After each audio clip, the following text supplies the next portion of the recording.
उपस्थित सबै मञ्चमा साथै मञ्च बाहिर उभिनु सबै महानुभावहरूलाई मेरो अभिनन्दन। र सर्वप्रथम आजको सङ्गोष्ठी मौलिक अधिकार, हाम्रो मौलिक अधिकार खोइ, गणतन्त्र खोइ, यति नै हो। र यसको खोजीको निम्ति हामी यहाँ उभिएको छौँ। कसरी खोज्नुपर्ने भन्ने कुरालाई लिएर 200 वर्षको कुशासनबाट मुक्त दिलाएर 1947 सालमा स्वतन्त्रता हासिल गरे भारतवर्षले। हामीले भन्नु भएन, किनभने हामीले त पाएका छैनौँ। र 200 वर्षको कुशासनबाट स्वतन्त्रता हासिल गरेर 1947 सालमा स्वतन्त्र भए भारत। स्वतन्त्र भएको 72 वर्षसम्म पनि दार्जिलिङ पहाडले गणतन्त्र खोइ, हाम्रो गणतन्त्र कहाँ छ, हाम्रो मौलिक अधिकार कहाँ छ भनेर अझै पनि पहाडमा चिच्याइरहेको छ। दुःख लाग्दो कुरो हो, दुःख लाग्छ। गणतन्त्र साँच्चै नै हनन भएको छ। योभन्दा पहिला दार्जिलिङ पहाडको गणतन्त्र पनि थुप्रै स्तर छ। गणतन्त्रको भिन्दा भिन्दै धेरैवटा उयो छ, जसमा मौलिक अधिकार पहिला राखौँ हामी। दार्जिलिङ पहाडको मौलिक अधिकार धेरै वर्षदेखि खोसिएर गएको थियो। दार्जिलिङ पहाडलाई बंगाल सरकारले शोषण नीति, दमन नीति र अत्याचार नीतिमा चलाउँदा आइरहेको थियो, जसको विरोधमा दार्जिलिङमा ठूलो विस्फोट भयो 1986 मा। स्वर्गीय श्री सुभाष घिसिङज्यूले त्यही दमन नीति, शोषण नीति र अत्याचारको विरोधमा हामीलाई छुट्टै राज्य हुनुपर्छ भन्ने कुरो उठाएको थियो। सबैलाई थाहा भएको कुरो हो। त्यो पनि हाम्रो मौलिक अधिकार थियो, जुन चाहिँ मौलिक अधिकार खोसिएको थियो। र मौलिक अधिकारको खोजीमा त्यति बेला आन्दोलन सुरु भएको थियो। तर धन्न त्यति बेला मौलिक अधिकार थुप्रै खोसिए तापनि एउटा मौलिक अधिकार हामीबाट, हाम्रो गणतन्त्रको एउटा अधिकार खोसिएको थिएन, बोल्ने अधिकार। बोल्ने अधिकार हामीसित थियो, त्यसैले गर्दा आन्दोलन भयो, ठुलो आन्दोलन भयो 1986 मा। त्यसको पश्चात लगत्तै दुईटा आन्दोलन, ठुलो आन्दोलन भयो। बोल्ने अधिकार हामीसित थियो र आन्दोलन गर्नु सक्यौँ। नेताहरूले अगाडि आएर जनतालाई कन्भिन्स गरायो, जनतासित आह्वान गर्यो, जनतालाई दुःखे सुख बतायो, दार्जिलिङ पहाडको अवस्था बतायो र भविष्यमा दार्जिलिङ कहाँनिर पुग्ने हो भन्ने कुरोमा जनाउँदा जनताले साथ दियो र ठुलो आन्दोलन देख्नु पर्यो हामीले। र भर्खरै सकिएको 2017 को आन्दोलन बृहत आन्दोलन थियो। त्यो बोल्ने अधिकार हामीबाट खोसिएको थिएन, त्यसैले गर्दा त्यो आन्दोलन बृहत आन्दोलन भएर गयो, जसले 105 दिनको आमरण अनसन सम्बन्धी कालिम्पोङ दार्जिलिङ पहाडमा गरेर देखायो। भारतवर्ष मात्रै हल्लिएन, जुन चाहिँ आन्दोलनले, भर्खरको आन्दोलनले अन्तर्राष्ट्रिय स्तरमा यसको चर्चा भयो। अन्तर्राष्ट्रिय गोर्खाहरू मैदानमा उत्रेर गोर्खाल्यान्ड दार्जिलिङ पहाडमा न्याय पाउनुपर्छ भन्ने कुरोमा अगाडि आउनु थाले। तब बंगाल सरकार मात्रै भनौँ कि केन्द्र सरकार भनौँ, अलिकति कानमा तिनीहरू आँखा अलिकति खुलेको जस्तो लाग्यो। तिनीहरूले अब दार्जिलिङ पहाडको बोल्ने अधिकार पनि खोज्नुपर्छ, नत्र भोलिको दिन लगत्तै फेरि अर्को आन्दोलन सुरु हुन्छ भन्ने कुरो उहाँहरूलाई आभास हुन थाल्यो सायद। र अहिले 2017 देखि दार्जिलिङ पहाडमा बोल्ने अधिकार पनि हनन गरिएको छ।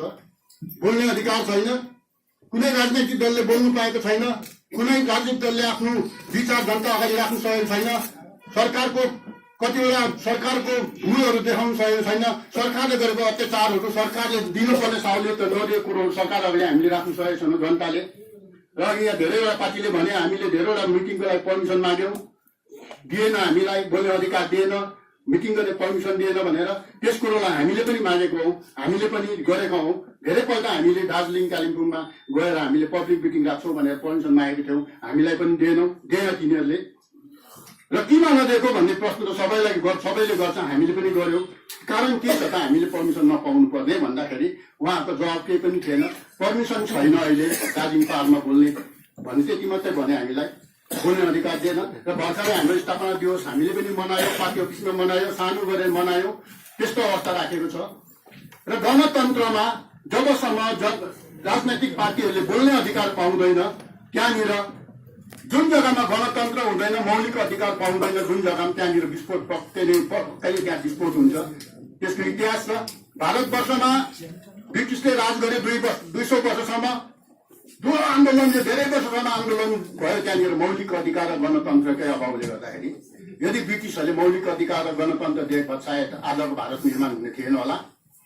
र गणतन्त्र खोसिएको थियो, जनताको, भारतीय जनताहरूको मौलिक अधिकार खोसिएको थियो। त्यसैको आधारमा भारतीय जनताले, भारतीयहरूले ब्रिटिसको अगाडि नटेकेन, ब्रिटिसको अगाडि आन्दोलन सुरु गर्यो।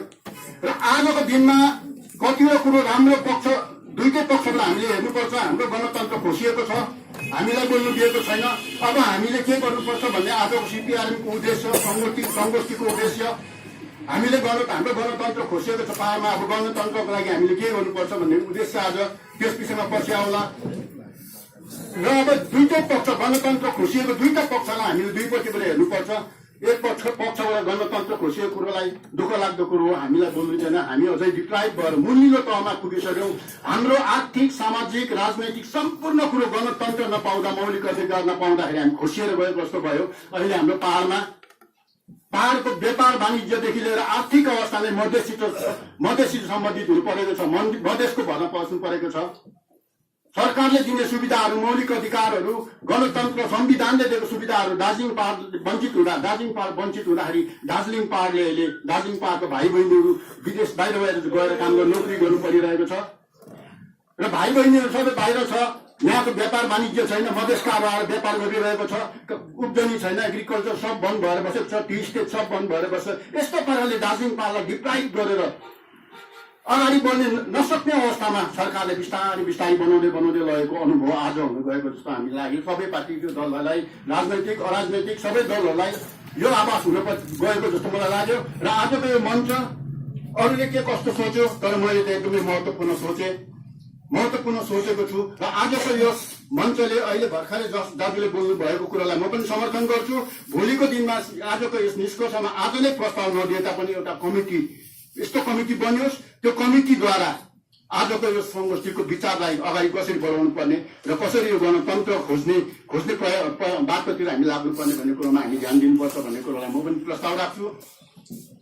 र गणतन्त्र खोसिएको कुरामा हेर्नुहोस्, दार्जिलिङ पहाडलाई बिस्तारै चालै नपाइकन बिस्तारै असहाय बनाएको छ दार्जिलिङ पहाडलाई। भारतवर्ष स्वतन्त्र हुनुभन्दा अगाडि महात्मा गान्धीले गाउँ बस्ती सुदूर एरियामा पुरा घुम्यो। उसले घुमेको थियो, भारत स्वतन्त्रताको निम्ति प्रचार प्रसारको निम्ति दौडेको थियो। तर त्यति बेला उसले भारतको कुना बस्ती गाउँ बस्तीतिर यस्तो अवस्था देख्यो गाउँ बस्तीको अवस्था, गाउँ सुदूर एरियाको मान्छेहरू कस्तो खालको रहनसहन गरिरहेछ सबै कुरो बुझेर जब भारत स्वतन्त्र भयो, स्वतन्त्र हुने बित्तिकै गान्धीजीले एउटा कुरो राखेको थियो सभामा, पण्डित जवाहरलाल नेहरूको अगाडि एउटा कुरा राखेको थियो, यदि भारत स्वतन्त्र भयो तर अब भारतलाई माथिल्लो दर्जामा पुर्याउनु, भारतलाई विकास ल्याउनु हुने जबसम्म गाउँ बस्तीको सहर भन्दा पनि गाउँ बस्तीको विकास हुँदैन तबसम्म सहरको विकास कहिले हुन सक्दैन, भारतवर्षको विकास कहिले हुन सक्दैन। त्यसकारणले गर्दा गाउँ बस्तीको विकास गर्नु एकदमै जरुरी छ भनेर गान्धीजीले प्रस्ताव राखेर गान्धीजी स्वयंले पञ्चायती राजको एउटा कुरा निकालेको थियो, जसलाई आजसम्म भारतले पालन गर्दै आइरहेको छ।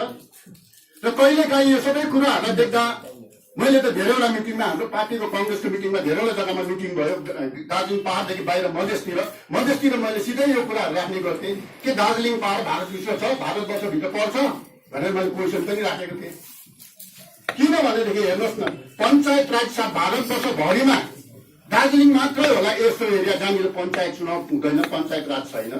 अचम्मको कुरो, पञ्चायत राज छैन, केन्द्र सरकार चुपचाप लागेर बसेको छ, जसको निम्ति सायद हामी मात्र कङ्ग्रेस पार्टीले मात्र होइन, दार्जिलिङ पहाडको विभिन्न राजनैतिक दलहरू सायद पञ्चायतको चुनावमा सरकारसित सम्बन्धित विभागसित लेखापढी गरेको होला, हामीले पनि गऱ्यौँ।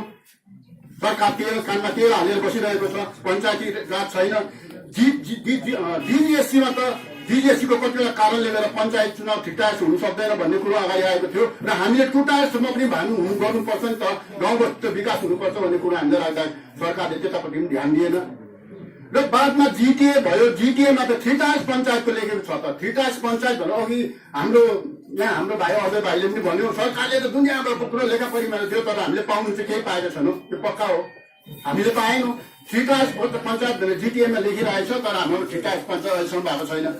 यस्तो पाराले हाम्रो संवैधानिक अधिकार, संविधानले दिएको अधिकारहरू दार्जिलिङ पहाडलाई बिस्तारै चालै नपाइकन वञ्चित गर्दै लगेर आजको दिन त अप्ठ्यारो अवस्थामा राखेको छ। बोल्ने अधिकार पनि बन्द गरिदिएको छ। बोल्ने अधिकार बन्द गरिएको, यसलाई इमिडिएट चाँडोभन्दा चाँडो यसलाई खुल्ला गर्नु सकेन, यो गाँठालाई खोल्नु सकेन भनेदेखि दार्जिलिङ पहाडको भविष्य भोलिको दिन सोच्नु पनि नसक्ने अवस्था पुग्छ जस्तो हामीलाई लाग्छ।